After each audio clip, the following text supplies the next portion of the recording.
Сэмэт цааны өрхөмөнд сонсогчдоо өнөөдөр бид Монголын уран зохиолчдын сад төлөөлөгч болсон Дэн намдгийн өвчтний бүлэгч мэх сэтгэл шинжрэн өгүүллийн ертөнцөөр хамтдаа ажиллах гэж байна.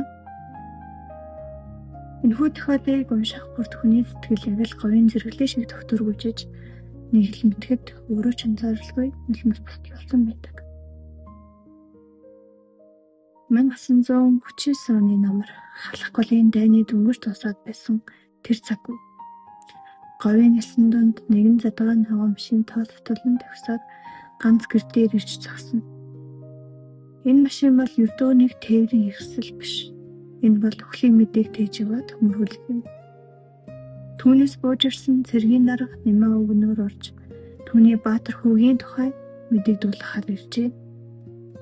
Гэвч тэр хүн энэ гэрт баяр баясгалан хүч дааж чадсангүй. Зохиолын эхний хэсэгт Жамиан гэх 50 гарсан нэрийн дүр гардаг. Тэрээр дүүгийнхээ өхлийн мэдээг сонсоод шүд 100 милэн сая байв. Тэрээр эхээс бид 3 хүүхэд төрсөн гэсэн. Дундах маань тэржил. Одоо баг дүү маань гэглүүлж эхэлдэг. Энэ хэсэгт бид хүний амьдралын хамгийн хэцүү мөчийг харж байна. Харин дэрэгдэн 80 настай нэмээ өвгөн сууж байна. Өвгний чих хатуу нүд мөв. Тэрээр хүүгийнхээ өвглийн мэдээг сонсохоор биш, харин хүүгээ ирлээ гэж голдон харж суугана. Эндээс бид нэгэн асуултыг тавих хэрэгтэй. Хэрэг та Жамиан өвгний орнд байсан бол яах байсан бэ? 80 настай аавда таны хүү дайнд үргэлжлэхлээ гэж хэлж зүрхлэх байсан уу?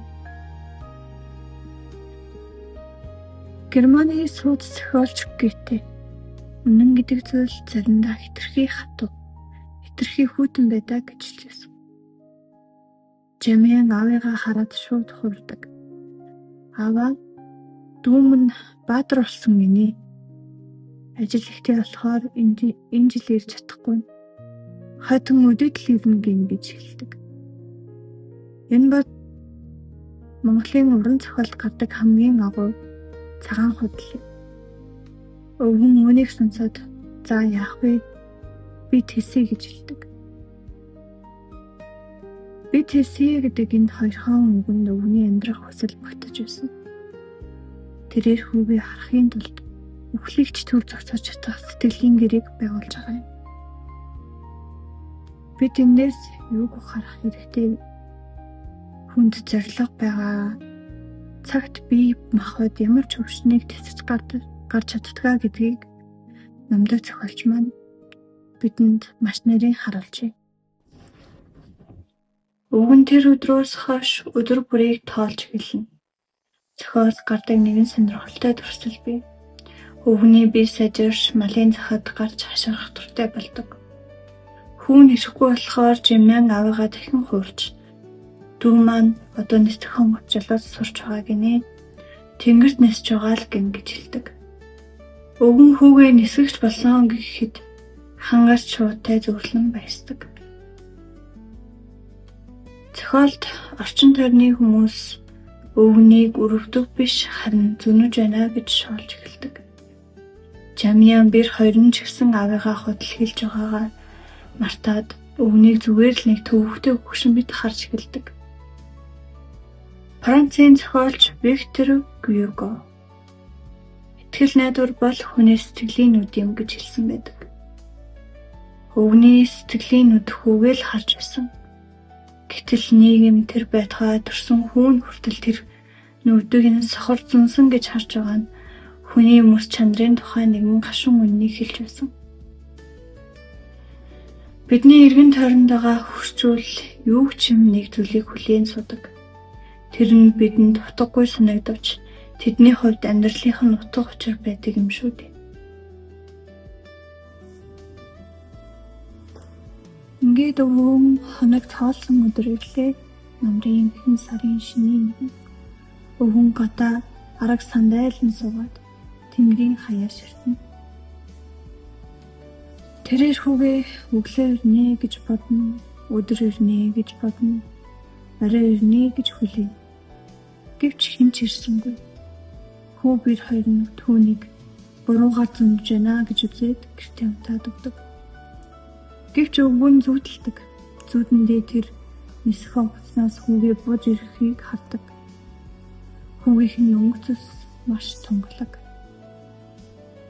Тэгээд өвгөн хүн болсноос хойш ийм их баярлаж үзээгээрээ баярлаад салбараадаг. Энэ өхлийг бид эмгэнэл гэх үү эсвэл ялалт гэх үү? Орос хэлний сууд зохиолч Лев Толстой хөл бол төгсгөл биш, харин өөр нэгэн хэлбэрт шилжих үйл явц юм а гэж хэлдэг. Нямган өөхөхтэй гашуун үнэтэй тулж дэлхий дээр ганцаараа үлдсэн гэдгийг мэдэж шаналсангүй. Тэрээр хүүгээ баатар болоод нисгэгч болоод ирсэн гэж тэрхүү тэнгэрлэг итгэл дотор хамгийн дээд зэргийн ад жаргалыг мэдэрч явсан. Би энэ зохиолыг уншаад нэг л зүйлийг маш сайн ойлгосон. Жамианы цагаан худал өвгөнд нэмэлт 2 жилийн насыг бэлгэлсэн байдаг. Тэр 2 жил өвгөн дэлхийн хамгийн бахархалтай эцэг байж чадсан. Үнэн заримдаа хэтэрхий хүүдэн байдаг бол итгэл найдвар тэд дундаа бусдыг хайлах сэтгэлээр ургасан найдвар үхлийгч дулаацуулдаг. Ажин намгийн энэхүү өгүүлэг нь бидэнд юуг сануулав? Бидний дэргэд байгаа хайртай хүмүүс маань юу ч юм нэг зүйлийг маш ихээр хүлээн суудаг. Магадгүй тэр хүлээлт нь бидэнд инээдэнтэй зүнэг санагдавч тэдний хувьд амьдрах ганц шалтгаан байдаг. Таны амьдралд нэмаа үгэн шиг таныг тэтгэдэг, таныг хүлээдэг тэр баатар хүү шиг итгэл чинь юу вэ? Тэр итгэл тань байгаа цагт та эзэж ялагдахгүй хүний амьдрал гэдэг утга учиртай нэгэн хүлээлт вэ? Өнөөдрийн дугаар хүүгээр өндөрлөж байна. Итгэлдээ итгэлийн очтой хүлээх хүнтэй байх шиг жаргал үгүй бизээ. Анхаарлаа төлөвлөлт байлаа. Шогтын харуул нэхөө аммалан болоод таванда албанд морцсон хүүтэн амэндэхөө аммар болоод эсэмэнддэ албанд морцсон хүүтэн амэндэхөө аммар болоод эсэмэнддэ